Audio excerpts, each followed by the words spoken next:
இயேசு கிறிஸ்துவின் நாமத்தில் உங்களுக்கு வாழ்த்துக்கள். அப்படியே கண்களை மூடி நம்ம கொஞ்ச நேரம் ஜெபிக்கலாம். அப்பா, அந்த சாயங்கால வேலைக்காக நன்றி தகப்பனே. எங்கள் மத்தியில் நீர் இருக்கிறீர் என்பதை நாங்கள் விசுவாசிக்கிறோம். நாங்கள் உம்மை தெரிந்து கொள்ளவில்லை, நீர் எங்களை தெரிந்து கொண்டீர் தகப்பனே. எங்கேயோ இருந்த எங்களை, உளையான சேற்றில் இருந்த எங்களை தகப்பனே, ஒரு குடும்பமாக நீர் இணைத்திருக்கிறீர். உமது அன்பை நாங்கள் எண்ணி பார்க்கிறோம். எத்தனை முறை நாங்கள் தவறி இருக்கிறோம், எத்தனை முறை நாங்கள் பின்மாற்றத்தில் இருந்திருக்கிறோம். ஆனால் உங்கள் அன்பு மாறாதது. இந்த நேரத்திலும் எங்கள் மத்தியில் நீர் அசைவாடி கொண்டு இருக்கிறதற்காக நாங்கள் நன்றி செலுத்துகிறோம். எங்கள் இருதயத்தின் எண்ணங்கள், சிந்தைகள் ஆண்டவரே, எல்லாவற்றையும் நீர் அறிந்திருக்கிறீர். மனுஷன் முகத்தை பார்க்கிறான், தேவனோ இருதயத்தை பார்க்கிறார். எங்கள் உட்காருதலையும் எங்கள் எழுந்திருக்கலையும் நீர் அறிந்திருக்கிறீர். இந்த வேளையிலும் ஆண்டவரே, ஆவியானவரே, உமது வார்த்தையின் மூலமாக நீர் எங்களோடு கூட இடைப்பட போற கிருபைக்காக நாங்கள் நன்றி செலுத்துகிறோம். உமது வார்த்தையினால் எங்களை தேற்றும். உமது வார்த்தையிலே ஜீவன் உண்டு, உமது வார்த்தையிலே வல்லமை உண்டு என்பதை நாங்கள் விசுவாசிக்கிறோம். நாங்கள் வந்த வண்ணமாக அல்ல ராஜா, உமது வார்த்தையை பெற்றுக்கொண்டவர்களாக செல்ல எங்களுக்கு உதவி செய்யும். இங்க இருக்கிற ஒவ்வொருவரையும் உமது பாதத்தில் நாங்கள் தருகிறோம். இயேசுவின் மூலம் ஜெபம் கேளும் நல்ல பிதாவே, ஆமேன் ஆமேன். எத்தனை பேர் விசுவாசிக்கிறீங்க நம்ம மத்தியில் ஆவியானவர் அசைவாடி கொண்டு இருக்கிறார்? நம்ம மத்தியில் ஆவியானவர் உண்மையாகவே அசைவாடி கொண்டு இருக்கிறார். அதற்கு நிறைய எடுத்துக்காட்டு சொல்ல முடியும். நான் இன்னைக்கு என்ன ப்ரிப்பேர் பண்ணணும் அதை தான் இமானுவேல் அண்ணா பேசினாங்க. நான் இன்னைக்கு என்ன ஆயத்தமாக வந்தனோ அதை தான் அங்கிளும் சொன்னாங்க. நம்ம மத்தியில் ஒரே ஆவியானவர் தான். அதுதான் நான் தாட்சி. நம்ம மத்தியில் நீங்கள் என்ன நிலைமையில் வந்திருந்தாலும் சரி, ஆவியானவர் நம்ம மத்தியில் இருக்கிறார். நம்மளுக்கு விடுதலை உண்டு. நாம் வந்த வண்ணமாக போவதில்லை. நிச்சயம் அவர் நம்மளை அவருடைய வார்த்தையினால் நிரப்பி நம்மளை அனுப்புவார். இன்றைக்கு தியானத்துக்கு ஆதாரமாக ஒரு வசனத்தை எடுத்து நாம் வாசிக்கலாம். 1 யோவான் 3வது அதிகாரம் 1வது வசனம். 1 John chapter 3 verse 1. நாம் தேவனுடைய பிள்ளைகள் என்று அழைக்கப்படுவதினாலே பிதாவானவர் நம்மளுக்கு பாராட்டின அன்பு எவ்வளவு பெரிதென்று பாருங்கள். உலகம் அவரை அறியாதபடியினாலே நம்மையும் அறியவில்லை. நாம் தேவனுடைய பிள்ளைகள் தான் அப்படிங்கிறது எத்தனை பேருக்கு ஒரு நிச்சயம் இருக்கு? நான் தேவனுடைய பிள்ளை தான். நம்ம எல்லாத்துக்குமே ஒரு நிச்சயம் இருக்கு, நாம் தேவனுடைய பிள்ளைகள் தான் என்று. இந்த தேவனுடைய பிள்ளைகள் என்று நாம் அழைக்கப்படுவதற்கு பிதாவானவர் பாராட்டின அன்புக்கு அளவே இல்லை. அவருடைய சொந்த குமாரனை நம்மளுக்காக அடிக்க கொடுப்பதற்கு எந்த தகுதியும் நம்மளுக்கு கிடையாது. அவர் ஒரு பாவமும் அறியவில்லை.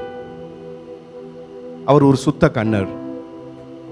ஆனாலும் உங்களுடைய மீறுதல்களை நிவர்த்தி செய்யும் பொருட்டு, என்னுடைய அக்கிரமங்களை நிவர்த்தி செய்யும் பொருட்டு அவர் நொறுக்கப்பட்டும் காயப்பட்டும் அவர் புறக்கணிக்கப்பட்டும் இருந்தார். ஒரு அடிக்கப்படுகிற ஆட்டை போல, மயிர் கத்திரிக்கிறவனுக்கு முன்பாக சத்தமிடாது இருக்கிற ஒரு ஆட்டை போல அவர் இருந்தார். ஏன்னா இந்த ஸ்லாக்கியத்தை நம்மளுக்கு தரும்படி தேவனுடைய பிள்ளைகள், நாம் எல்லாருமே தேவனுடைய பிள்ளைகள். யாரெல்லாம் அதை விசுவாசிக்கிறாங்களோ, யாரெல்லாம் இயேசுவை கிறிஸ்து என்று அறிக்கையிடுகிறார்களோ, அவர்கள் எல்லாரும் அவருடைய பிள்ளைகள் ஆகும்படி அவர் நம்மளுக்கு பாராட்டின அன்பு, தேவனுடைய அன்பு பெரியது. இந்த உலகத்தின் அன்பு மாறிக்கிட்டே இருக்கும். நம்ம உலகத்தில் நிறைய உறவுகள் இருக்கும். நம்மளுக்கு அப்பா அம்மா இருப்பாங்க, நம்மளுக்கு அண்ணன் தம்பி இருப்பாங்க, மனைவி பிள்ளைகள் இருப்பாங்க, ஃப்ரெண்ட்ஸ் இருப்பாங்க. இந்த உலகத்தின் அன்பு எப்பவுமே ஒரு நிலையான அன்பு இல்லை. இந்த அன்பு மாறிக்கிட்டே இருக்கும் எப்பவும். நான் யாரு கூட நல்லா இருந்தால் அவங்க என்ன பண்ணுவாங்க, மறுபடி என்கிட்ட நல்லா அன்பாக இருப்பாங்க. நான் அவங்களுக்கு அல்லது அவங்க எனக்கு கொஞ்சம் பிடிக்காத மாதிரி ஏதாவது நடந்துக்கிட்டா நம்ம என்ன பண்ணுவோம், அவங்கள விட்டு நம்ம விலகிடுவோம். இந்த அன்பு அப்படி மாறிக்கிட்டே இருக்கும். ஹஸ்பண்ட் ஒய்ஃப்குள்ள இருந்தாலும் சரி, அது ஒரு தகப்பன் பிள்ளைக்குள்ள உறவா இருந்தாலும் சரி, அல்லது ஃப்ரெண்ட்ஸ்குள்ள இருந்தாலும் சரி, சகோதரன் சகோதரிக்குள்ள இருந்தாலும் சரி, இந்த அன்பு அப்படி மாறிக்கிட்டே இருக்கும். அதுக்கு ஒரு நிலை இன்று ஒன்று இல்லை. ஆனால் தேவனுடைய அன்பு என்பது அது ஒரு நிலையான அன்பு. நான் என்ன தவறு செய்தாலும் அந்த அன்பு அப்படியே இருக்கும். நான் எப்பமெல்லாம் மறுபடியும் நான் மனம் திரும்பி அந்த அன்பு கிட்ட போறனோ அப்ப மெல்லாம் அது இரு கரங்களை எப்படி இளைய குமாரனுடைய அந்த தகப்பன் இரு கரங்களை நீட்டி அவனை வரவேற்றானோ அதே மாதிரியான ஒரு அன்பு நம்மளுக்கு இருக்கு. இதான் ஸ்லாக்கியம். இந்த உலகத்துக்கு இது தெரியாது. ஆனா உங்களுக்கு நல்லா தெரியும், எனக்கு நல்லா தெரியும். எத்தனை முறை நம்ம தவறி இருப்போம், எத்தனை முறை நம்ம பாவத்தில் இருந்திருப்போம், எத்தனை முறை அவரை மறுதலித்திருப்போம், எத்தனை முறை அவிசுவாசத்தில் இருந்திருப்போம், எத்தனை முறை நம்ம ஒரு டவுனா இருந்திருப்போம். ஆனா எல்லாவற்றுக்கும் மேலாக அந்த அன்பு நம்மளை அரவணைத்தது. இன்றைக்கும் இந்த வேளையிலையும் உங்களையும் என்னையும் அந்த அன்பு அரவணைத்துக் கொண்டு இருக்கிறது. எத்தனை பேர் நம்புறீங்க? அந்த அன்புக்கு இந்த அறிவுக்கு எட்டாது, மனுஷ அறிவுக்கு அந்த தேவ அன்பு எட்டவே எட்டாது. அது தெரியாது. மனுஷ அறிவால அந்த தேவ அன்பை புரிந்து கொள்ள முடியாது, கண்டிப்பா முடியாது. எனக்கு எந்த அளவுக்கு தேவனை தெரியுமோ, உங்களுக்கு எந்த அளவு தேவனை தெரியுமோ, ஒரு சபைக்கு எந்த அளவுக்கு தேவனை தெரியுமோ அந்த அளவுக்கு தான் அந்த தேவ அன்பை நாம் புரிந்து கொள்ள முடியும். ஆனால் தேவனுடைய அன்பு நம்முடைய மனுஷ புத்திக்கு அப்பாற்பட்டது. அவர் சர்வ பூமியும் ஆளுகிறார். வானத்தையும் பூமியும் உண்டாக்கின தேவன் இந்த மனுஷனிடத்துல வர வேண்டும் என்பதற்கு எந்த முகாந்திரமும் இல்லை. ஆனால் அவருடைய அன்பின் மிகுதியால தான் அவர் இன்றைக்கும் நம்மளை எதிர்பார்த்து காத்து கொண்டு இருக்கிறார். நாம் தேவனுடைய பிள்ளைகள், நாம் தேவனுடைய பிள்ளைகளே. இந்த உலகத்தின் பிள்ளைகளுக்கும் தேவனுடைய பிள்ளைகளுக்கும் எல்லாமே ஒரே மாதிரி தான் வரும் சூழ்நிலை. இன்னைக்கு நிறைய டைம் சொல்லிக்கிட்டு இருந்தாங்கல்ல, வர்ஷிப்ல சொன்னாங்க, அங்கிள் சொன்னாங்க, ப்ரேயர் பண்ணும்போது சாத்ராக்கண்ண சொன்னாங்க, இந்த உபத்திரவம் இருக்குல்ல அல்லது ஒரு கஷ்டம். இன்னைக்கு நிறைய பேர் இங்க இருக்கிற நிறைய பேர் நீங்க கஷ்டத்துல போய்கிட்டு இருக்கிறீங்க. உங்களுக்கு உபத்திரவம் உண்டு, எனக்கு உபத்திரவம் உண்டு, கஷ்டம் உண்டு, போராட்டம் உண்டு. அது நீங்க எப்படி வேணாலும் எடுத்துக்கலாம். ஆனா எப்படி தேவனுடைய பிள்ளைகள் அந்த உபத்திரவத்தையோ அந்த கஷ்டத்தையோ ஒரு பாடையோ எப்படி எதிர்கொள்றாங்க, இந்த உலகத்தின் பிள்ளைகள் அதை எப்படி எதிர்கொள்றாங்க என்பதற்கு பெரிய வித்தியாசம் உண்டு. என்ன ஒரு சங்கடமான செய்தி அப்படின்னா, நாம் தேவனுடைய பிள்ளைகளாய் இருந்தும் உலகத்தாரை போலவே நம்மளுக்கு வர்ற கஷ்டத்தையும் பாடையும் போராட்டத்தையும் நம்ம அணுகிறோம். அதுதான் தேவனை காயப்படுத்துகிறது. அந்த தேவனுடைய அன்பை அது குறைத்து மதிப்பிடுகிறது. பரிசுத்த ஆவியானவர் உங்க ஒவ்வொருவருடைய இருதயத்தோடு பேசிக்கொண்டு இருக்கிறார். உங்களுக்கு எனக்கு ஒரு பிரச்சனை வரும்போது நம்புவதற்கு சில சூழ்நிலையே இருக்காது. பார்த்தீங்கன்னா குறிப்பா வேலையில யாராவது ஏதாவது சொல்லிட்டாங்கன்னா நம்ம இருதயம்லாம் கலங்கிரும். குடும்பத்தில் யாராவது உங்களை காயப்படுத்திட்டாங்கன்னா உங்களுக்கு ரொம்ப கஷ்டமாயிரும். உங்க கூட நல்ல தெரிஞ்சவங்க, உங்களை நல்ல புரிஞ்சவங்க ஏதாவது சொல்லிட்டாங்கன்னா உங்களுக்கு இருதயம் கஷ்டமாயிரும், உங்களுக்கு மனசு கஷ்டமாயிரும் அல்லது சங்கடமாயிரும். ஆனா தேவனுடைய பிள்ளைகள் என்ற நாம் ஒரு போராட்டத்தை அல்லது ஒரு ஒரு கஷ்டத்தை அல்லது ஒரு சங்கடமான சூழ்நிலையை எதிர்கொள்றதுக்கு நம்மளுக்கு ஒரு நம்பிக்கை உண்டு. எத்தனை பேர் விசுவாசிக்கிறீங்க? எனக்கு ஒரு நம்பிக்கை உண்டு. நான் அந்த உலகத்தின் பிள்ளைகளை போல, அந்த உலகத்தாரை போல நான் என்னுடைய பிரச்சனைகளையோ என்னுடைய பாடுகளையோ என்னுடைய போராட்டத்தையோ நான் எதிர்கொள்ள மாட்டேன் எனக்குன்னு ஒரு நம்பிக்கை உண்டு என்று எத்தனை பேர் விசுவாசிக்கிறீங்க? ஒரு ஆமேன்னு சொல்வீங்களா? நம்மளுக்கு ஒரு நம்பிக்கை உண்டு. இன்றைக்கு நிறைய சபைகளும் கிறிஸ்தவர்கள் என்று, தேவனுடைய பிள்ளைகள் என்று சொல்லுகிற நாம் இதை புரியாததுனாலேயே நம்மளுக்கு நிறைய பிரச்சனை வருகிறது. அந்த பிரச்சனையில் நம்ம எல்லாருமே ஒரே கூட்டத்தாரா நம்ம இருக்கிறோம். உலகத்தில் எப்படி எதிர்கொள்றாங்களோ அதே மாதிரி நம்மளும் இருக்கிறோம். ஆனால் தேவனுடைய வசனம் நம்மளை அப்படி விடுகிறது அல்ல. எடுத்தவங்க வாசிங்க, ரோமர் 5வது அதிகாரம்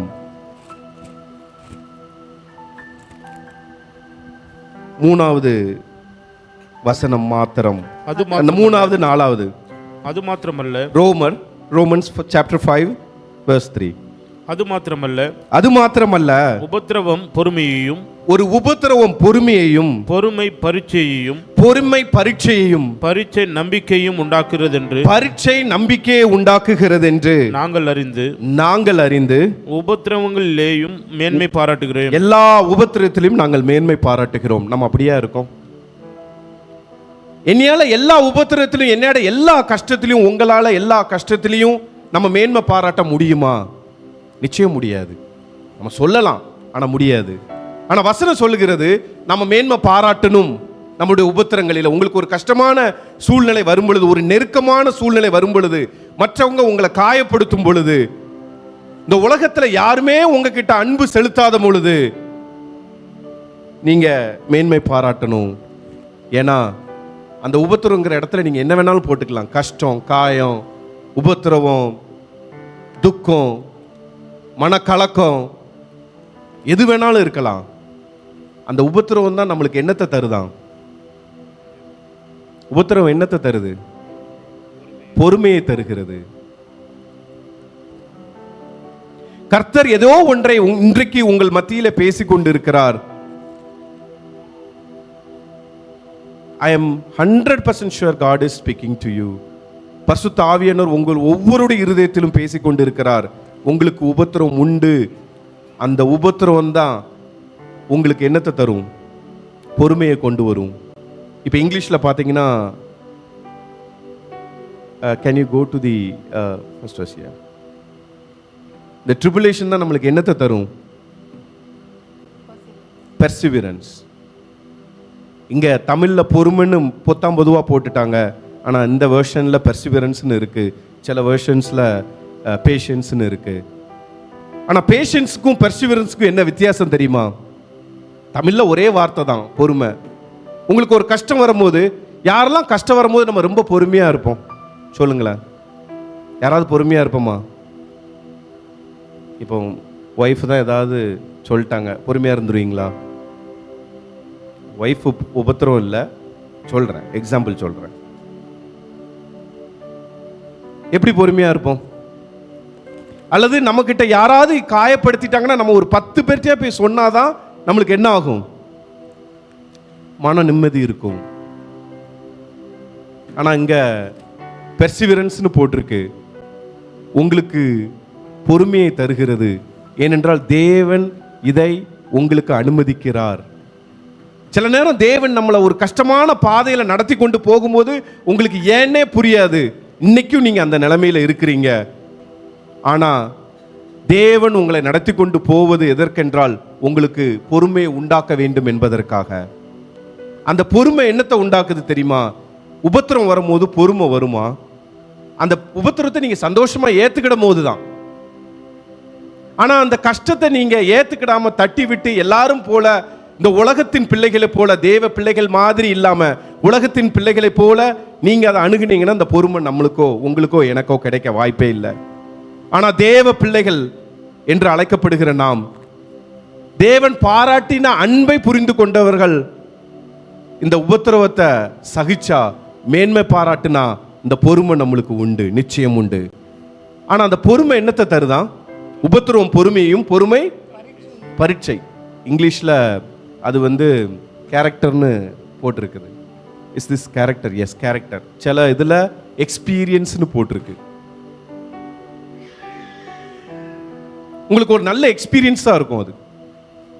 இந்த எக்ஸ்பீரியன்ஸும் இந்த கேரக்டரும் எனக்கும் உங்களுக்கும் சபைக்கும் தேவை. இன்னைக்கு இந்த எக்ஸ்பீரியன்ஸ் இல்லாதனால தான் ஒரே பிரச்சனை மறுபடியும் வரும் பொழுது நாம் அந்த பிரச்சனைகளிலே துவண்டு அப்படியே இருந்துடுறோம்.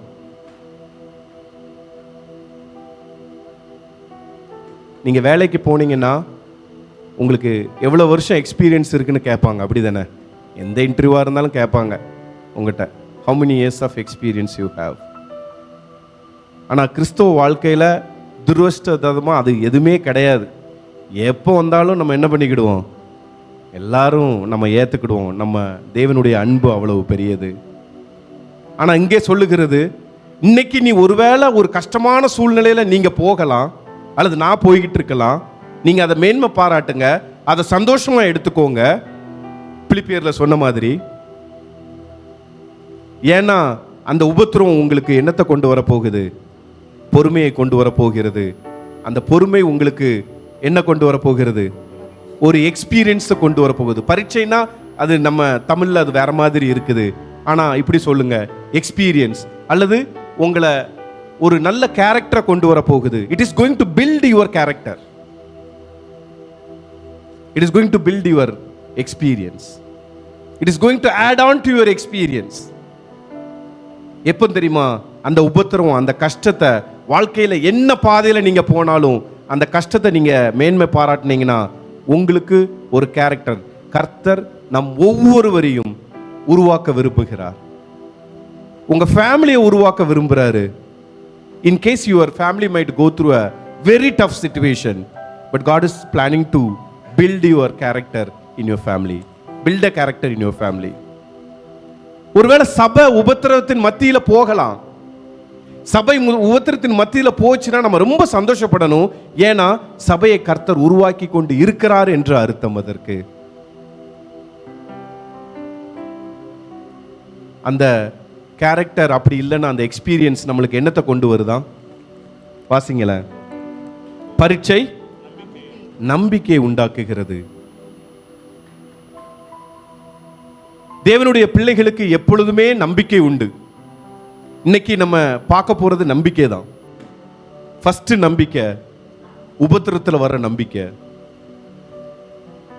நீங்க நினைக்கலாம் ஒருவேளை பேசுறது ஈஸி தானே, நீ ஏதாவது வசனத்தை வாசிட்டு பேசலாம். அப்படி இல்லை. I am experiencing and I am talking to you and I have experienced and I am talking to you. இந்த உபத்திரவம் தான் உங்களுக்கு ஒரு பொறுமையை கொண்டு வரும். இந்த பொறுமை தான் உங்களுக்கு கேரக்டரை பில்டு பண்ணும். இந்த கேரக்டர் தான் உங்களுக்கு ஒரு நம்பிக்கையை கொண்டு வரும். இந்த நம்பிக்கை சாதாரணமான நம்பிக்கை அல்ல தேவனுடைய பிள்ளைகளுக்கு. அதை தொடர்ந்து அடுத்த வசனம் வாசிங்கள. உபத்திரவங்களிலேயும் மேன்மை அஞ்சாவது, மேலும் ரோமர் 5:5, மேலும் நமக்கு அருளப்பட்ட பரிசுத்த ஆவியினாலே, மேலும் நமக்கு அருளப்பட்ட பரிசுத்த ஆவியினாலே தேவ அன்பு நம்முடைய இருதயங்களில் ஊற்றப்பட்டிருக்கிறபடியினால் அந்த நம்பிக்கை நம்மை வெட்கப்படுத்தாது. அந்த நம்பிக்கை நம்மை வெட்கப்படுத்தாது. நீங்க என்ன சூழ்நிலையில போனாலும் சரி, அந்த சூழ்நிலையின் முடிவில் உங்களுக்கு என்ன இருக்காதான்? வெட்கம் இருக்காது. ஏன்னா பரிசுத்த ஆவியினால் அருளப்பட்ட தேவ அன்பு யாரோட இருதயத்தில் ஊற்றப்பட்டிருக்கு?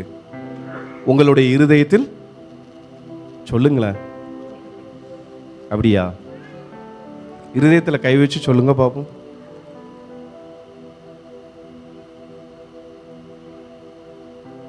ஒரு உபத்திரம் வரும்போது இந்த நம்பிக்கை நம்மகிட்ட பேசணும். இந்த வசனம் நம்மளோடு கூட இடைப்பட வேண்டும். இந்த வசனம் நம்ம கிட்ட பேசணும். ஏன்னா நம்ம தேவனுடைய பிள்ளைகள். பரிசுத்த ஆவியினால் அருளப்பட்ட தேவ அன்பு நம்ம இருதயத்தில் உண்மையிலே ஊட்டி இருந்தா அந்த அன்பு அந்த பிரச்சனையின் இறுதியில் உங்களை என்னப்படுத்தாது? கண்டிப்பா வெட்கப்படுத்தாது. உங்களை தலைக்குனிய விடாது.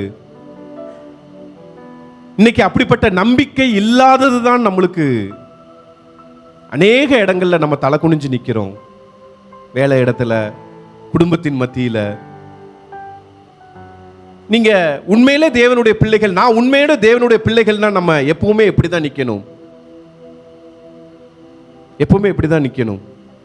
தலை நிமிர்ந்து தான் நம்ம நிக்கணும். எழுத்து கொள்ளும், ஆவியோ உயிர்ப்பிக்கும். நம்மளுக்கு எல்லாருக்கும் பரிசுத்த ஆவியானவரால் அருளப்பட்ட தேவ அன்பு நம்ம இருதயத்தில் ஊற்றப்பட வேண்டும். அதுல குறைவு இருக்கு. சபையில ஊற்றப்பட வேண்டும், குடும்பத்தில் ஊற்றப்பட வேண்டும், தனிப்பட்ட வாழ்க்கையில தேவ அன்பு நம் இருதயங்களில் ஊற்றப்பட வேண்டும். இன்றைக்கு அது குறைவாய் இருக்கிறதுனால தான் எல்லா கஷ்டத்திலையும் நம்ம மற்றவங்களை போலவே புலம்பிடுறோம், மற்றவங்களை போலவே அதை அணுகிடுறோம். அப்போ நம்மளுக்கு ஒரு எக்ஸ்பீரியன்ஸ் கிடைக்க மாட்டேங்குது, நம்மளுக்கு ஒரு நம்பிக்கை பிறக்க மாட்டேங்குது, நம்மளுக்கு ஒரு பொறுமை வர மாட்டேங்குது. இன்றைக்கும் ஆவியானவர் உங்களோடு கூட இடைப்படுகிறது என்னவென்றால், பரிசுத்த ஆவியானவரால் அருளப்பட்ட தேவ அன்பு என்னுடைய இருதயத்திலும் உங்களுடைய இருதயத்திலும் ஊற்றப்பட்டது உண்டானால், உண்மை என்றால், அந்த நம்பிக்கை நம்மளை என்ன செய்யாது? அந்த நம்பிக்கை கண்டிப்பா நம்மளை வெட்கப்படுத்தாது. எத்தனை பேர் அதை எக்ஸ்பீரியன்ஸ் பண்ணணும்னு விரும்புறீங்க? எத்தனை பேர் அது வேணும்னு வாஞ்சிக்கிறீங்க? டெய்லி இது நம்மளுக்கு வேணும். நம்ம கண்களை மூடி கொஞ்ச நேரம் அந்த பரிசுத்த ஆவியின் இடத்துல நம்ம கேட்க போறோம். அதை கேட்டுட்டு இன்னும் ஒரு நம்பிக்கை நம்ம அதை பார்க்க போறோம். இன்றைக்கு நீங்க எந்த சூழ்நிலையில வந்தாலும் சரி, நீங்க உட்கார்ந்த இடத்துல உட்கார்ந்துக்கலாம், யாரும் அடுத்தவங்களை பார்க்க வேண்டிய அவசியம் இல்லை. இன்றைக்கு பரிசுத்த ஆவியானவர் நம்ம இடத்துல உலாவுகிறது நிச்சயமே. அந்த பரிசுத்த ஆவியானவர் தேவனுடைய அன்பை உங்களுடைய இருதயத்தில் ஊற்ற விரும்புகிறார். இதோ நான் வாசப்படியில் நின்று கதவை தட்டுகிறேன், ஒருவன் என் சத்தத்தை கேட்டு கதவை திறந்தால் நான் உள்ளே பிரவேசித்து அவனோடு கூட போஜனம் பண்ணுவேன், அவனும் என்னோடு கூட போஜனம் பண்ணுவான். இதுதான் தேவனுடைய அன்பு. நீ நினைக்கலாம் என்னுடைய சூழ்நிலை பெருசுன்னு நீ நினைக்கலாம். இல்ல தேவனுடைய பிள்ளைகளே,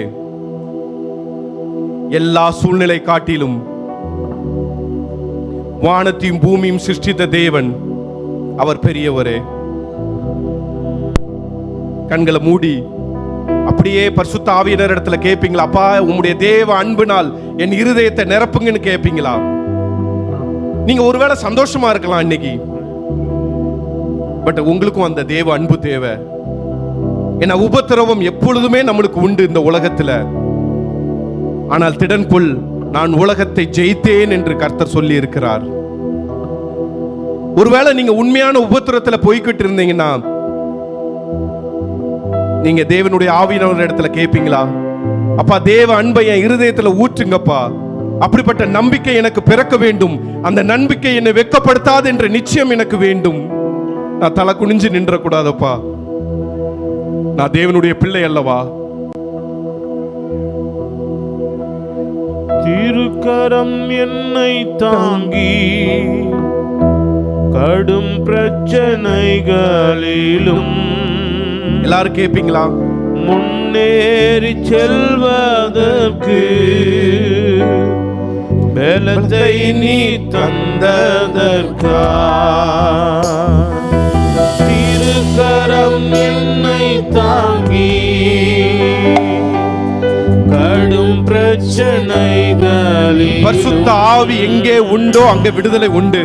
முன்னேறி செல்வதற்கு நீங்க உண்மையா கேட்டீங்கன்னா அவர் உங்கள் இருதயத்தை நிரப்ப வல்லவராக இருக்கிறார். நீங்க அக்கம் பக்கம் பார்க்காண்டாம்.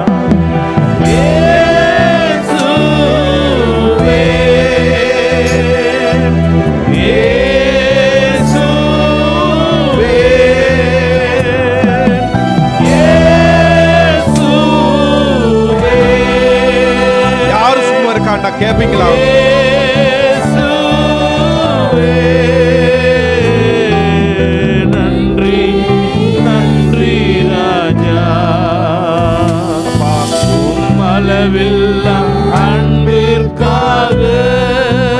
அன்பு உங்கள் இருதயத்தில் ஊற்றப்படட்டும். பரிசுத்த ஆவியானவர் நம் மத்தியிலே உலாவிக் கொண்டிருக்கிறார். அநேகருடைய இருதயத்தில் தேவ அன்பை நிரப்பும்படியாக. கண்களை அப்படியே கண்களை மூடிக்கோங்க. சில நேரம் நம்மளுக்கு என்ன வேண்டுதல் பண்ணணும்னு நம்மளுக்கு தெரியாது, என்ன கேட்கணும்னு தெரியாது. ஆனா தேவனுடைய அன்பு உங்கள் இருதயத்தில் இருந்தா அது உங்களுக்குள்ள கிரியை செய்யும். நாம் எண்ணுவதற்கும் வேண்டுவதற்கும் அதிகமாக அது கிரியை செய்து கொண்டிருக்கிறது. சில நேரம் நீ நினைக்கலாம், எனக்கு என்ன வேணும்னு எனக்கு தெரியல. ஆனா பரிசுத்த ஆவியின் பலத்தினால தேவன் அன்பு உன்னுடைய இருதயத்தில் உண்மையாய் ஊற்றப்பட்டது உண்டானால், நீ உண்மையா அந்த தேவனுடைய அன்பை வாஞ்சித்தது உண்டானால், அந்த தேவனுடைய அன்பு அது கிரியை செய்து கொண்டிருக்கிறது. உன்னுடைய சூழ்நிலைகள் மாற்ற விடும். அது உன்னுடைய சூழ்நிலைகள் மாறும். அநேகர் உன்னை கண்டு தேவனுடைய நாமத்தை மகிமைப்படுத்தும்படி, அநேகருக்கு முன்பாக உன்னை சாட்சியாக நிறுத்தும்படி கர்த்தர் உன்னை ஒரு உபத்திரத்தின் வழியாக உன்னை கடத்தி கொண்டு இருக்கிறார். நீ திகையாத. நம்மளுக்கு ஒரு நம்பிக்கை உண்டு தேவ பிள்ளைகளே. எனக்கு ஒரு நம்பிக்கை உண்டு. என்ன நம்பிக்கை தெரியுமா? பரிசுத்த ஆவியானவரால் நம்ம இருதயத்தில் ஊற்றப்படுகிற தேவ அன்பு என்று ஒன்று. அந்த நம்பிக்கை உண்டு. உலக பிரகாரமான நம்பிக்கை அல்ல, தேவ அன்பினால் உண்டாகுகிற ஒரு நம்பிக்கை. அந்த நம்பிக்கை நம்மளை வெட்கப்படுத்தாது, ஒரு நாளும் வெட்கப்படுத்தாது. வானமும் பூமியும் ஒளிந்து போகும், அவருடைய வார்த்தையோ ஒரு நாளும் மாறுவதில்லை. விசுவாசத்தோடு கேளுங்க. கர்த்தர் உங்களோட கண்டிப்பாக இடைப்படுவார். உங்களுக்கு என்ன வேணுமோ, என்ன வரங்கள் வேணுமோ, உங்களுக்கு என்ன தேவையோ அதை நீங்க கேட்கலாம். ரட்சிக்க கூடாதபடி என் கை குறுகி போகவில்லை என்று அவர் சொல்லுகிறார். தேவ பிள்ளைகளாகிய நாம் அப்படிப்பட்ட நம்பிக்கை உள்ளவர்களாக இருப்பதற்கு பரிசுத்த ஆவியானவர் நம் இருதயத்தில் ஊற்றின தேவ அன்பிற்கும் நாம் நன்றி செலுத்துவோமா? வாய்களை திறந்து நன்றின்னு சொல்லுவீங்களா? அப்பா நன்றி தகப்பனே, ராஜா நன்றி. எத்தனையோ சூழ்நிலைகளில் உங்களை துக்கப்படுத்தினது உண்டு. இனி வருகிற உபத்திரவங்களில என்னுடைய காலம் அப்படிதான் இருக்கும். இனி உபத்திரவத்தின் காலம்தான். நம்மளுக்கு இது ரொம்ப அவசியம். சபைக்கு அவசியம், அது ஃபேமிலிக்கு அவசியம். கண்டிப்பா எல்லா உபத்திரத்திலையும் நம்மளுக்கு ஒரு நம்பிக்கை உண்டு. அந்த நம்பிக்கை நம்மளை வெட்கப்படுத்தாது. அந்த நம்பிக்கை நம்மளை வெட்கப்படுத்தாது. இந்த நம்பிக்கையை நம்ம தினந்தோறும் கேட்போம். இயேசுவின் மூலம் ஜெபம் கேளும் நல்ல பிதாவே. ஆமேன், ஆமேன். தேவனுடைய பிள்ளைகளுக்கு முதலாவது உண்டான நம்பிக்கை, நம் இருதயங்களை ஊற்றப்படுகிற தேவ அன்பு அது நம்மளை வெட்கப்படுத்தாது. ரெண்டாவது, தேவனுடைய பிள்ளைகளுக்கு உண்டாகிற ஒரு நம்பிக்கை என்ன தெரியுமா? அதோட அதை மட்டும் பார்த்து நம்ம முடிக்க போறோம் சமயம் இல்லாதனால. 1 யோவான் 3வது அதிகாரம் 2 முதல் 3 வரை. பிரியமானவர்களே, இப்பொழுது தேவனுடைய பிள்ளைகளாய் இருக்கிறோம். இப்பொழுது நாம் தேவனுடைய பிள்ளைகளாய் இருக்கிறோம். இனி எவ்விதமாய் இருப்போம் என்று இன்னும் வெளிப்படவில்லை. ஆகிலும் அவர் வெளிப்படும் போது அவர் இருக்கிற வண்ணமாகவே நாம் அவரை தரிசிப்பதனால் அவருக்கு ஒப்பாய் இருப்போம் என்று நாம் அறிந்திருக்கிறோம். அவர் மேல் இப்படிப்பட்ட நம்பிக்கை வைத்திருக்கிறவன் எவனும் அவர் சுத்தமுள்ளவராய் இருக்கிறது போல தன்னையும் சுத்திகரித்துக் கொள்கிறான். முதலாவது நம்பிக்கை நம் இருதயங்களிலே ஊற்றப்படுகிற தேவ அன்பு. இரண்டாவது நம்பிக்கை, இப்படிப்பட்ட நம்பிக்கை உள்ளவன் எவனும், இப்படிப்பட்ட நம்பிக்கை உள்ள எந்த சபையும், இப்படிப்பட்ட நம்பிக்கை உள்ள எந்த குடும்பமும் அவர் சுத்தமுள்ளவராய் இருக்கிறது போல என்ன செய்யணுமா? தன்னையும் சுத்திகரித்துக் கொள்ள வேண்டும். சபை தன்னை சுத்திகரித்துக் கொள்ள வேண்டும். நான் என்னை சுத்திகரித்துக் கொள்ள வேண்டும். நம்மளுடைய குடும்பத்தை சுத்திகரிக்கணும். கர்த்தர் சுத்திகரிக்கிறது வேற. கர்த்தர் சுத்திகரிச்சா அதுல என்ன வந்துரும்? அவர் சுத்திகரிச்சா அதுல என்ன நடக்கும்? ஜான் 15ல அவர் என்னை சுத்திகரிச்சா கனி வெளிப்படும். அப்படிதானே? அதிக கனிகளை நம்ம கொடுக்க முடியும். அதை எடுத்து வாசிச்சிருங்களேன். ஜான் 15, யோவான் 15 1-2. நான் மெய்யான திராட்சை செடி, தோட்டக்காரர், என் பிதா திராட்சை தோட்டக்காரர், என்னில் கனி கொடாதிருக்கிற கொடி எதுவோ ஆஹா அதை அவர் அறுத்து போடுகிறார். ஆஹா கனி கொடுக்கிற கொடி எதுவோ ஆஹா அது அதிக கனிகளை கொடுக்கும்படி அதை சுத்தம் பண்ணுகிறார். அதை சுத்தம் பண்ணுகிறார். அவர் சுத்திகரிக்கும் பொழுது, அவர் சுத்தம் பண்ணும் பொழுது நாம் அதிக கனிகளை கொடுக்க முடியும். ஆனா இங்க என்ன போட்டிருக்குன்னா 1 ஜான்ல 1 யோவான் 3வது அதிகாரத்துல நம்மளே நம்ம சுத்திகரிக்கணுமா? இது எப்படி பாசிபிள்? நானே எப்படி என்ன சுத்திகரிக்க முடியும்? முடியும். சபையை எப்படி சுத்திகரிக்க முடியும்? முடியும். குடும்பமே எப்படி சுத்திகரிக்க முடியும்? முடியும். நிச்சயம் முடியும். 1 யோவான் 1வது அதிகாரம் 3ல இருந்து 9 வரை வாசிங்களேன். நீங்களும் எங்களோடு ஐக்கியமுள்ளவர்களாகும்படி ஆஹா நாங்கள் கண்டும் கேட்டும் இருக்கிறதை ஆஹா உங்களுக்கு அறிவிக்கிறோம். எங்களுடைய ஐக்கியம் பிதாவோடும் அவருடைய குமாரனாகிய இயேசு கிறிஸ்துவோடும் இருக்கிறது. ஆஹா உங்கள் சந்தோஷம் நிறைவாய் இருக்கும்படி இவைகளை உங்களுக்கு எழுதுகிறோம். நேரா 9வது 7 to 9 வாசிச்சிருங்களேன். அவர் ஒளியில் இருக்கிறது போல அவர் ஒளியிலே இருக்கிறது போல நாமும் ஒளியிலே நடந்தால் ஒருவரோடு ஒருவர் ஐக்கியப்பட்டிருப்போம். அவருடைய குமாரனாகிய இயேசு கிறிஸ்துவின் இரத்தம் சகல பாவங்களையும் நீக்கி நம்மை சுத்திகரிக்கும். நமக்கு பாவமில்லை என்போமானால், நமக்குள், அல்லது நீங்க அதுல என்ன போட்டுக்கன்னா எனக்குள் அப்படின்னு நீங்க போட்டுக்கலாம். எனக்குள் பாவம் இல்லை என்போமானால் நம்மை நாமே வஞ்சிக்கிறவர்களா இருப்போம். என்னை நானே வஞ்சிக்கிறவனாய் இருப்பேன். சத்தியம் எனக்குள் இராது. நம்முடைய பாவங்களை நாம் அறிக்கையிட்டால், என்னுடைய பாவத்தை நான் அறிக்கையிட்டால் பாவங்களை எனக்கு மன்னித்து எல்லா அநியாயத்தையும் நீக்கி என்னை சுத்திகரிப்பதற்கு அவர் உண்மையும் நீதியும் உள்ளவராயிருக்கிறார். இரண்டாவது நம்பிக்கை என்ன தெரியுமா? அவர் சுத்தமுள்ளவராய் இருக்கிறது போல என்னை நானே சுத்திகரிக்க வேண்டும். இப்படிப்பட்ட நம்பிக்கை. அது என்ன நம்பிக்கை? இன்னைக்கு அங்கிள் சொன்னாங்கல்ல, any time he might come. ஏன்னா இப்போ தேவனுடைய பிள்ளைகளா நீங்க இருக்கிறீங்க, நான் இருக்கிறேன். ஆனா இனி வருகிற காலங்கள்ல எப்படி இருப்போம் என்று இன்னும் வெளிப்படவில்லை. ஆனால் அவர் நிச்சயம் வெளிப்படுவார். அவர் வெளிப்படும் போது அவர் இருக்கிற வண்ணமாகவே நாம் அவரை என்ன செய்வோமா? கண்டிப்பா நம்ம தரிசிப்போம். எப்படி மோசே முகமுகமாய் தேவனோடு கூட பேசினானோ அதே அனுபவம், அதே காரியம் நாம் அவர் வெளிப்படும் போது நாமும் அவரை எப்படி பார்ப்போமா? நம்ம அவரை கண்டிப்பா தரிசிப்போம். அப்படி தரிசிக்கிறதுனால நம்மளுக்கு என்ன நம்பிக்கை இருக்கான்? அவரை போலவே நம்மளும் இருப்போம், ஒப்பா இருப்போங்கிற ஒரு நம்பிக்கை நம்மளுக்கு இருக்கணும். அப்படிப்பட்ட நம்பிக்கை இருக்கணும். காலம் பொல்லாத காலமாக இருக்கிறது. காலம் கடைசி காலமாக இருக்கிறது. காலம் உபத்திரவத்தின் காலமாக இருக்கிறது. நீங்களும் நானும் சபைகளும் அவருக்கு ஒப்பா இருப்போம் என்று நம்பிக்கை உடையவர்களாக இருக்க வேண்டும். இந்த நம்பிக்கை டெய்லி நம்மளுக்கு வேணும். காலையில டெய்லி வேணும்.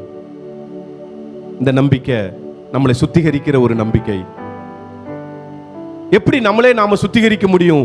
என் பாவத்தை நான் அறிக்கையிட்டா எல்லா அநியாயத்தையும் நீக்கி என்னை சுத்திகரிப்பதற்கு அவர் உண்மையும் நீதியும் உள்ளவரமா இருக்கிறார்.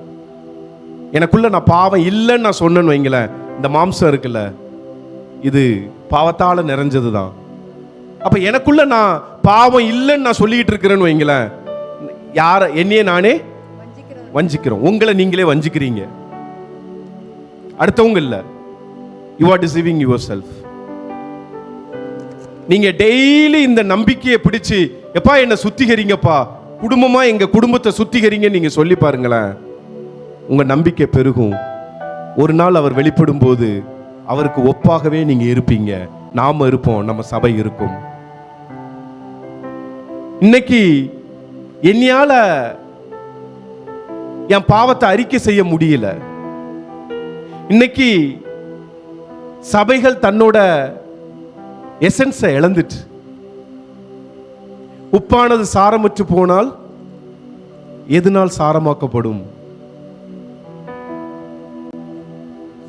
நான் ஊர்ல இருக்கும்போது ஒரு ஊழியக்காரரை பார்த்தேன். அவர் எங்க அப்பாவோட ஃப்ரெண்டு. அவர் கிட்டத்தட்ட ஒரு 64-65 வயசு இருக்கும்.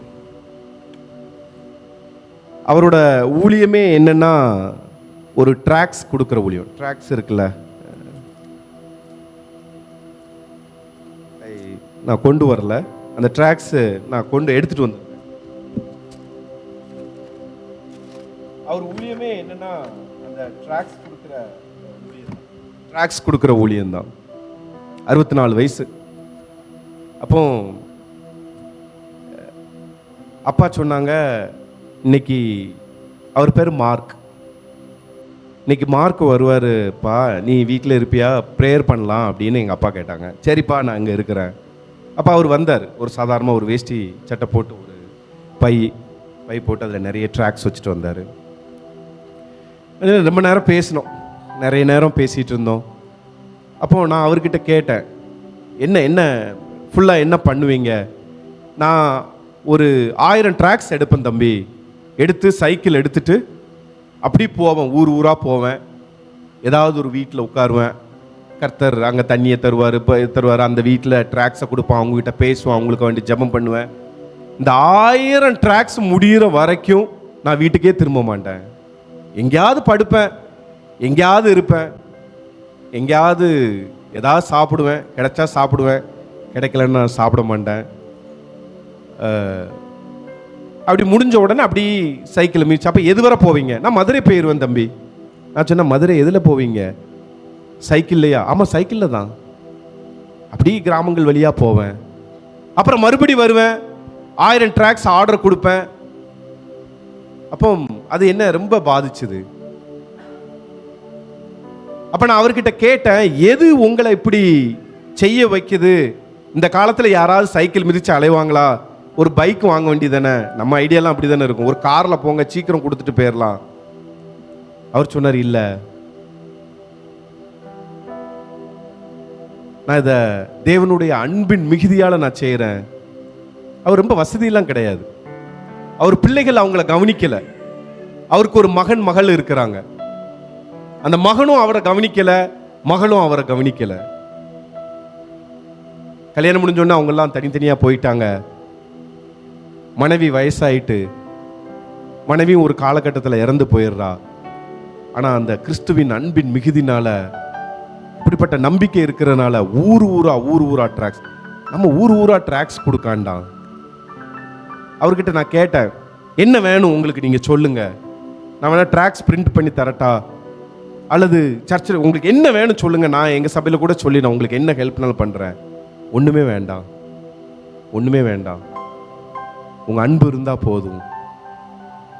தேவன் எனக்கு எல்லாவற்றையும் தந்திருக்கிறார், எனக்கு சகலமும் பரிபூர்ணமா இருக்கு, நான் சந்தோஷமா இருக்கிறேன், எனக்கு ஒன்றும் வேண்டாம் தம்பி, என்கிட்ட எதுவும் கேட்காதீங்க. அப்போ ட்ராக்ஸாவது நான் பிரிண்ட் பண்ணி தரட்டா, நான் இங்கே இருக்கிற காலத்தில் கொஞ்சம் பிரிண்ட் இல்லை. இதை கேட்டு இந்த பிரிண்டிங் பிரஸ் காரனே ஒரு ஹிந்து சகோதரன், அவன் இவரு சாட்ச கேட்டு அந்த ஹிந்து சகோதரன் என்ன பண்றான்னா, எப்பமெல்லாம் இவர் போறாரோ அப்பமெல்லாம் ட்ராக்ஸ் பிரிண்ட் பண்ணி கொடுத்துருவாரு ஃப்ரீயாவே. நம்ம இன்னைக்கு எங்க இருக்கிறோம்? சபைகள் எங்க இருக்கு? சபைகள் சாரமற்று போய்விட்டது. ஏன்னா உலகத்துக்கு ஒத்த வேஷம். ஏன்னா ஐக்கியம் யாரு கூட போயிட்டு? சபைக்கு உலகத்தோடு போயிட்டு. நம்ம ஐக்கியம் எங்க இருக்கு? என்னுடைய ஐக்கியம் எங்கே இருக்கிறது? நான் யாரை ஃபாலோ பண்ணணும்னு நினைக்கிறேன்? என் ஐக்கியம், உங்க ஐக்கியம், சபையின் ஐக்கியம், நம்ம குடும்பத்தின் ஐக்கியம், எதை நம்ம ரோல் மாடலா வைக்க விரும்புறோம்? இந்த உலகத்தையா? சகல சம்பூர்ணத்துக்கும் எல்லையை கண்டேன், ஆனா உங்க கற்பனையும் மகா விஸ்தாரன் தாவீது சொல்றான், சகல சம்பூர்ணம். He is the greatest king of all times. அவன் சொல்றான், சகல சம்பூர்ணத்துக்கும் எல்லையை கண்டேன். நம்ம எதையோ நோக்கி அப்படி போய்கிட்டே இருக்கிறோம் லைஃப்ல, சம்பாதிக்கிறோம். நான் சம்பாதிக்க வேண்டாம்னு சொல்லல, கர்த்தர் நம்மளை ஆசீர்வதிச்சிருக்கிறார். ஆனா நம்ம எல்லாரும் கேட்க வேண்டிய கேள்வி, எதை ரோல் மாடலா வைக்கிறோம்? நம்ம ஐக்கியம் யார் கூட இருக்கு? என்னுடைய ஐக்கியம் யார் கூட இருக்கு? நான் உலகத்தை பார்த்து உலகத்து மாதிரியே நடக்கணும்னு விரும்புறேனா? இந்த சபை உலகத்தை பார்த்து உலகத்தை மாதிரியே இருக்கணும்னு நினைக்குதா? அல்லது கர்த்தருக்கு ஏற்ற சபையாக இருக்கிறதா? ஏன்னா அவர் கண்டிப்பா நிச்சயம் வெளிப்படுவார். அவர் வெளிப்படும் போது நாம் அவரை தரிசிப்போம். அவர் தரிசிக்கும் போது அவருக்கு ஒப்பாக இருப்போம் என்று ஒரு நம்பிக்கை உண்டு. ஒரு நம்பிக்கை உண்டு. சகோதரனே, சகோதரியே, இது என்னை ரொம்ப பாரப்படுத்தினாலே நான் உங்களிடத்துல நான் இந்த காரியத்தை வைக்கிறேன். யூடியூப்பை பாருங்க, சபைகளை பாருங்க, சபைகளை நடக்கிற ஆராதனையை பாருங்க. யாரை நம்ம ஃபாலோ பண்றோம்? யாரை ரோல் மாடலா வைக்க விரும்புறீங்க உங்க லைஃப்ல? யாரை இன்ஸ்பிரேஷனா வைக்க விரும்புறீங்க? காலம் கடைசி காலமாக இருக்கிறது. சம்பாதிக்க வேண்டான்னு சொல்லல, சம்பாதிங்க. ஆசீர்வாதமா இருங்க. வீடு கட்டான்னு சொல்ல, வீடு கட்டுங்க. நீங்க என்ன வேணாலும் பண்ணுங்க. ஆனா அட்லீஸ்ட் நம்ம டெய்லி கர்த்தருக்கு முன்பாக நின்று, அப்பா நான் என்னை சுத்திகரிக்க விரும்புறேன்ப்பா. அங்கிள் கேட்டாங்க, கடைசி காலமா இருக்கிற நம்ம வெறுங்கையா போயிடக்கூடாது, கொஞ்சம் ஆத்மாவையாவது கொண்டு போகணும்னு நம்ம நினைக்கிறோம். அப்படி இல்லை. நம்ம ஒழுங்கா இருந்தாலே எல்லாம் ஒழுங்கா நடக்கும். என்னுடைய ஐக்கியம், உங்களுடைய ஐக்கியம், இந்த சபையோட ஐக்கியம் கிறிஸ்துவோடு கூட உண்டானால் அவர் ஒளியிலே இருக்கிறது போல நாமும் ஒளியிலே இருப்போம். ஒளியை தேடிதான் நிறைய பேர் வருவாங்க. வெளிச்சத்தை தேடிதான் நிறைய பேர் வருவாங்க. எங்க தேன் இருக்கோ தேனீக்கள் அங்கதான் வரும். We are losing our essence. சபை தன்னுடைய சாரத்தை விட்டு விடுகிறது. கிறிஸ்தவர்கள், கிறிஸ்துவின் பிள்ளைகள் என்று சொல்லுகிற நாம் நம்மளுடைய சாரத்தை விட்டு விடுகிறோம். உப்புக்கு ஒரு குணாதிசயம் என்ன தெரியுமா? பொருள் கெட்டு போகாம இருப்பதற்கு உப்பை பயன்படுத்துவார்கள். ஆனா இந்த உலகத்தில் இருக்கிற இந்த உலகத்தில் இருக்கிற நம்ம இந்த உலகத்தோட ஒத்து போயிடுறோம். உப்பு எங்கே? உப்பு சாரமற்று போனால் எதனால் சாரமாக்கப்படும்? We are losing our essence. இன்றைக்கு ஆவியானவர் நம்மளோடு கூட பேசுகிறார், என்னோடு கூட பேசினார். அந்த காரியத்தை தான் உங்களோடு கூட நான் வைக்கிறேன். எதையோ கட்டுக்கதை எடுத்துக்கொண்டு உங்க மத்தியில நான் பேச வரல. அவர் என்னோடு கூட இடைப்பட்ட காரியத்தை உங்கள் முன்னாடி நான் வைக்கிறேன். நம் தலைகளை தாழ்த்தி நம்ம ஜெபிப்போம். எல்லாரும் எந்திரிக்கலாம். நேரம் கம்மியா இருக்கிறனால எல்லாரும் கண்களை மூடி நம்ம ஒரு சின்ன பாட்டை படிச்சு நம்ம ஜெபிக்க போறோம். அதை தொடர்ந்து அங்கிள் வந்து நம்மளுக்கு வேண்டி ஜெபம் பண்ணுவாங்க. மாறவே ஆசைப்படுகிறேன். கண்களை மூடி எல்லாரும், என்னை யாரும் வேடிக்கை பார்க்காண்டாம். கருணை நேசரே, மாறவே ஆசைப்படுகிறேன், என்னை மாற்றிவிடும் அருமை நேசரே. என் சிந்தை மாறணும், என் செயல்கள் மாறணும், என் பேச்சு மாறணும், என் பெருமை மாறணும். என் சிந்தை மாறணும், என் செயல்கள் மாறணும், என் பேச்சு மாறணும், என் பெருமை மாறணும். மாறவே ஆசைப்படுகிறேன், என்னை மாற்றிவிடும் அருமை நேசரே. மாறவே ஆசைப்படுகிறேன், என்னை மாற்றிவிடும் அருமை நேசரே.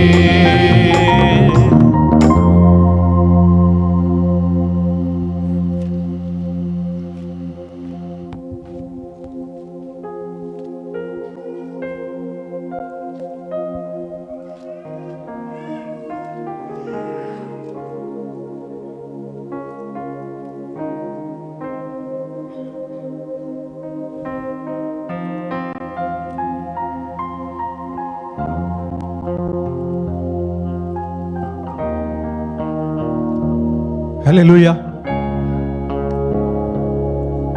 கர்த்தருக்கு ஒரு நாள் 1000 வருஷம் போலவும் 1000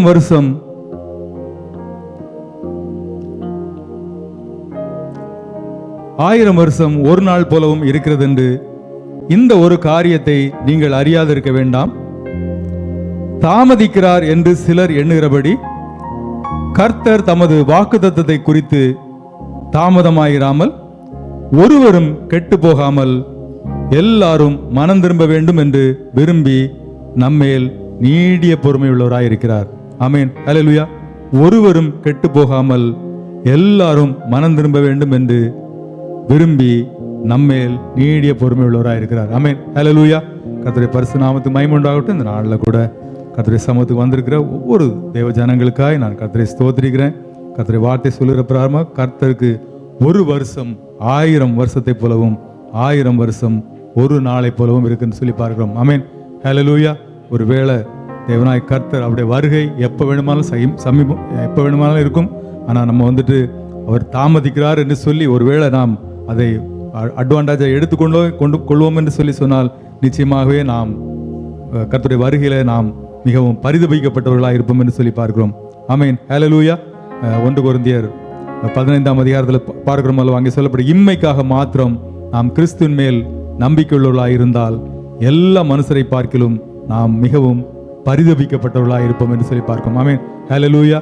அப்படினால நாளில் கூட கர்த்தருடைய வார்த்தை கேட்ட நாம் ஒருவேளை ஏதோ நாம் கேட்டோம் ஏனோ தானோ என்று சொல்லி இல்லாதபடிக்கு நாளில் கூட தேவ ஆவியானவர் நம்மோடு கூட இடைப்பட்டார் என்று சொல்லி அந்த வார்த்தைகளை ஏற்றுக்கொண்டு நாம் கர்த்தருடைய வருகைக்கு நாம் எப்பொழுதும் நம்ம ஆயத்தமாக இருப்போம். ஒருவேளை நம்ம இந்த உலகத்துக்கு அடுத்த காரியங்களை மாத்திரம் நம்ம சிந்தித்து கொண்டிருப்போம் என்று சொல்லி சொன்னால், அதற்காக மாத்திரம் நம்ம பிரயாசப்பட்டு கொண்டிருப்போம் என்று சொன்னால் நிச்சயமாகவே கர்த்தருடைய வருகையில நாம் மிகவும் பரிதபிக்கப்பட்டவர்களாக இருப்போம் என்று சொல்லி பார்க்கிறோம். ஆமென். ஹல்லேலூயா. அப்படினால எந்த நேரத்தில் வேணுமானாலும் நாம் கர்த்தருடைய வருகைக்கு ஆயத்தமாக இருப்போம். நிச்சயமாகவே கர்த்தர் உங்களை ஆசீர்வதிப்பார். ஆமென். ஹல்லேலூயா. கர்த்தர் நல்லவர். மீண்டும் ஒரு விசை தேவ சமூகத்தில் வந்த யாவருக்கும் இயேசு நாமத்தில் நன்றிகளையும் வாழ்த்துக்களையும் தெரிவித்துக் கொள்கிறோம். கர்த்தர் உங்களை ஆசீர்வதிப்பார்கள். God bless you. நம்ம எல்லாம் ஜெபிப்போம். ஸ்தோத்திரம் ஆண்டவரை ஸ்தோத்திரிக்கிறோம். அப்பா பரிசுத்த பிதாவே நன்றியோடு ஸ்தோத்திரிக்கிறோம். அப்பா நீங்கள் நல்லவரும் நன்மை செய்கிறவருமாக இருக்கிறப்ப நமக்கு நன்றி செலுத்துகிற ஆண்டு. அப்படியா கூட இந்த அந்நிய தேசத்தில் கர்த்தங்களை கொண்டு வந்த ஆண்டவரே, அப்போ நல்ல வேலையை கொடுத்து நல்ல குடும்பங்களை கொடுத்து எல்லாவற்றுக்கும் மேலே நல்ல ஒரு சபையை கொடுத்து அப்போ அவனுடைய சரீரமாகிய இந்த சபையில் எங்களை எல்லாரையும் ஆண்டவரே அப்பா ஒரே குடும்பமாய் ஒரே ஐக்கியமாய் ஒரே மனதோடு கூட அப்பா ஒரே கர்த்தருக்கு ஆராதனை செய்யும்படிக்காய் கர்த்தர் பாராட்டுற எல்லா கிருபைகளுக்காக நன்றி செலுத்துகிறோம். விசேஷமாக இந்த நாளுக்காக நன்றி செலுத்துகிறோம். இந்த நாளில் கூட காலை நேரம் முதல் இந்த நேரம் வரையிலும் கர்த்தருடைய கிருபை எங்களோடு இருந்து வேலை ஸ்தலத்துல எல்லாம் கர்த்தருடைய கிருபை இருந்து அதுக்கு நன்றி செலுத்துகிறோம். இப்பொழுதும் கூட மாலை வேளையிலும் கர்த்தருடைய பிள்ளைகளாக ஒன்று கூடி உங்களுடைய சமூகத்தில் வரும்படிக்காய் கர்த்தர் பாருங்க எல்லா கிருபைகளுக்கும் நமக்கு நன்றி செலுத்துகிறோம். அப்பா ஸ்தோத்திரம் ஆண்டரே. அப்போ இந்த நாளில் கூட நாங்கள் கேட்ட சத்தியத்தின் பிரகாரம் ஆண்டரே எப்போ எந்த நேரத்தில் உங்களுடைய வருகை இருக்கும் என்றாலும் நாங்கள் உங்களுடைய வருகைக்கு ஆயத்தமாக இருக்கும்படிக்கு ஆண்டரே உண்மையில் அப்பா அந்த விசுவாசத்தோடு கூட அந்த நம்பிக்கையோடு கூட நாங்கள் தொடர்ந்து முன்னேறி செல்வதற்கு வேண்டிய எல்லா கிருபைகளை கர்த்தர் கொடுக்க முடிக்க ஜெபிக்கிறோம். இந்த நாளில் கூட கர்த்தருடைய சமூகத்தில் வந்த ஒவ்வொரு தேவ ஜனங்களையும் உடைய கரத்தில் தாழ்த்தி ஒப்புக் கொடுக்கிறோம். ஒவ்வொரு பிள்ளைகளையும் கர்த்தர் ஆசீர்வாதம் அனுப்ப ஜெபிக்கிறோம். நீங்கள் ஒன்றுக்கும் கவலைப்படாமல் எல்லாவற்றையும் குறித்து ஸ்தோத்திரத்தோடு கூடிய ஜெபத்தினால தேவனுக்கு தெரியப்படுத்துங்கள். அப்பொழுது எல்லா புத்திக்கும் மேலான தேவ சமாதானம் உங்களுடைய இருதயங்களை ஆட்கொள்ளும் சொன்ன வார்த்தையின் பிரகாரம் இந்த நாளில் கூட கர்த்தருடைய சமூகத்தில் ஒவ்வொரு பிள்ளைகளையும் ஆண்டே அப்பா அந்த தேவ சமாதானத்தால் நிரப்பும்படிக்க ஜெபிக்கிறோம். இந்த இடத்துல இருந்து கடந்து செல்லும்போது ஆண்டே அப்பா அவருடைய சமூகத்திலிருந்து நன்மைகளையும் கிருபைகளையும் இரக்கங்களையும் பெற்றுக்கொண்டு அப்பா மகிழ்ச்சியோடும் சந்தோஷத்தோடும் சமாதானத்தோடு கடந்து செல்ல கர்த்தர் கிருபை பாட்டு முடிக்க ஜெபிக்கிறோம். தொடர்ந்து கர்த்தருடைய கரம் பிள்ளைகளோடு இருக்கட்டும். குடும்ப தேவையை எல்லாத்தையும் கர்த்தர் சந்திங்க. வேலை ஸ்தலத்தில் கர்த்தருடைய கரம் இருக்கும்படிக்க ஜெபிக்கிறோம். உயர்வையும் பாதுகாலையும் ஆசீர்வாதத்தையும் கொடுக்கும்படிக்க ஜெபிக்கிறோம். அதே போல ஆண்டே போக்கிலும் வரத்திலும் கர்த்தருடைய பாதுகாவலும் கரம் இருக்கட்டும். வாகனங்களை ஓட்டி செல்லும் பொழுதெல்லாம் ஆண்டே கர்த்தருடைய சமூகம் முன்னும் பின்னுமாய் சென்று பாதுகாலை கொடுக்கும்படிக்க ஜெபிக்கிறோம். அதே போல பலவீனத்தின் மத்தியில் சுகவீனத்தில் இருக்கிற பிள்ளைகளுக்கெல்லாம் ஆண்டே அப்போ நல்ல வேண்டிய நல்ல ஒரு பரிபூர்ண சுகத்தை கர்த்தர் கொடுக்கும்படிக்க ஜெபிக்கிறோம். எல்லா பலவீனங்களும் இயேசு நாமத்தில் மாறும்படிக்க ஜெபிக்கிறோம். என்னை பலப்படுத்துகிற கிறிஸ்துனால எல்லாவற்றையும் செய்ய எனக்கு பலனுடன் சொல்லி வார்த்தை எல்லா ஆண்டே பலத்தோடு கூட சுகத்தோடு கூட இருக்கும்படிக்க வேண்டிய எல்லா கிருபைகளை கர்த்தர் கொடுக்கும்படிக்க ஜெபிக்கிறோம். தொடர்ந்து முழுமாவுடைய கரத்தில் ஒப்பு கொடுத்து ஜெபிக்கிறோம். அப்பா குறிப்பாக ஆண்டே வேலை ஸ்தலத்தில் கிருபை இருக்கணும். புதிதாக வேலைக்கு முயற்சி செய்கிற பிள்ளைகளுக்கு வழிவாசலை திறந்து கொடுங்க. அதே போல திருமண காரியத்திற்காய் இல்லற ஆசீர்வாதத்துக்காய் காத்திருக்கிற பிள்ளைகளுக்கெல்லாம் ஆண்டரே அப்போ அந்த இல்லற ஆசீர்வாதத்தை கர்த்தர் கொடுத்து ஆண்டரே தொடர்ந்து நமக்கு என்று சொல்லி சாட்சி அனுப்பி முடிக்க ஜெபிக்கிறோம். மீண்டும் ஒரு கூட தேவ ஜனங்களை யாவரையும் உடைய கரத்தில் தாழ்த்தி ஒப்பு கொடுக்கிறோம். அப்பா அவருடைய பரிசுத்த ரத்த கோட்டைகளாய் பிள்ளைகளை எல்லாம் மூடி மறைத்து பாதுகாத்துக் கொள்ளுங்க.